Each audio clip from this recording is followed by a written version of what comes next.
All right, so we're in the middle of this massive AI gold rush, right? And everybody is betting on the prospectors, the AI companies themselves. But today, we're going to look at something a little different. We're talking about a company that's betting its entire future on selling the picks and shovels. This is the wild, high-stakes story of CoreWeave. You know, it's the question on every investor's mind. Trying to pick the one winning AI company can feel like buying a lottery ticket. It's a total shot in the dark. But what if there's a smarter way to play this? What if you could invest not just in one company, but in the entire AI revolution itself? Well, history actually gives us a great playbook for this. The idea is to invest in the picks and shovels. Think about it. During the original gold rushes, the most reliable fortunes weren't made by the lucky few who struck gold. Nope, they were made by the folks selling the tools, the picks, the shovels, the pans that every single miner needed. And in today's AI boom, those essential tools are one thing, just massive, massive computational power. And that is exactly where CoreWeave comes in. They're basically a new kind of cloud company. What they do is build these enormous data centers, pack them full of the most powerful GPUs on the planet, and then rent out all that raw horsepower to anyone who's trying to build the future of AI. So what's all the hype about? The story of CoreWeave is really a tale of two extremes, and you got to understand both. So let's start with the bull case, which, honestly, you can sum up in just two words: explosive growth. And when I say explosive, I really mean it. In 2024 alone, CoreWeave's revenue just skyrocketed. We're talking a staggering 736% increase. That's the kind of hypergrowth that doesn't just get Wall Street's attention, it basically grabs it by the collar. And get this, it's not some one-time fluke. The company is already projecting revenue of around $5.2 billion with a B dollars for 2025. That's another 170% jump from here, which just goes to show you that the demand for what they're selling is not slowing down one bit. But honestly, this number right here might be the most important one of all, over $30 billion.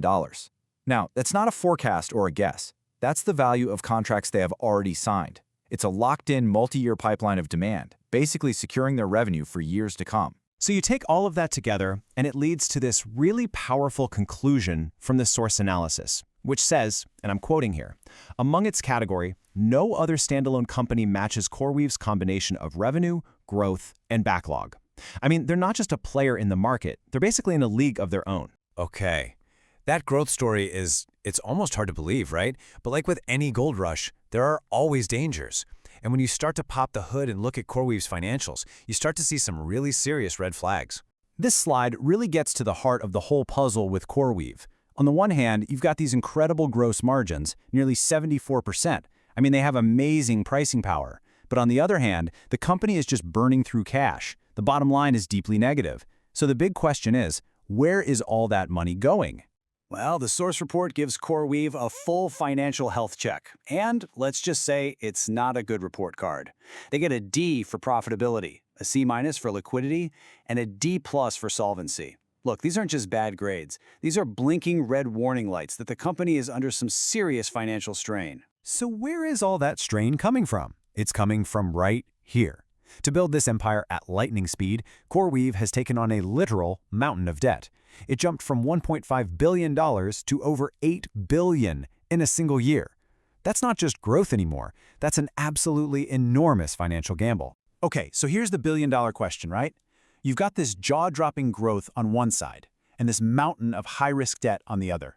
So why on earth does the analysis we're looking at still land on a cautious buy recommendation? The answer, it turns out, lies in the 3-year forecast. This is where their report takes those two completely opposite stories, the bull and the bear, and tries to figure out what it all means, to come to its final verdict. So the analysis basically models out 3 possible futures. In the conservative case, things kind of go sideways, the stock pretty much goes nowhere. But in the moderate, or base case, it's projecting a price target of around $250 by 2028. And if everything goes perfectly right, well, that's a potential home run at $400 a share. Let's just focus on that middle ground for a second. That moderate scenario, the one that lands at $250 a share, that represents a potential 170% return from where we are today. That right there is the potential prize that makes taking on all that financial risk we just talked about so tempting. So when you weigh that massive potential upside against the very, very real risks of all that debt and the unprofitability, you land right here. The report's final verdict is a cautious buy. So that's the analysis. But what does this all mean for you? What should you actually take away from this? Let's try to distill this whole thing down into some actionable guidance. Okay, the report gets super specific here. First, it suggests an ideal buy zone would be somewhere in the $80 to $90 range. It also strongly warns to keep the position size small. We're talking under 10% of your portfolio, because this thing is going to be volatile. Crucially, this isn't a quick trade. You have to think of it as a 3 to 5 year bet. And maybe most importantly, it advises using a stop loss to protect your downside if this whole gamble doesn't pay off. So there you have it. Is CoreWeave a wildly high-risk gamble on a future that might not even happen? Or is it the absolutely essential, can't-miss, picks and shovels play for the entire AI revolution? That, right there, is the multi-billion-dollar question you have to answer.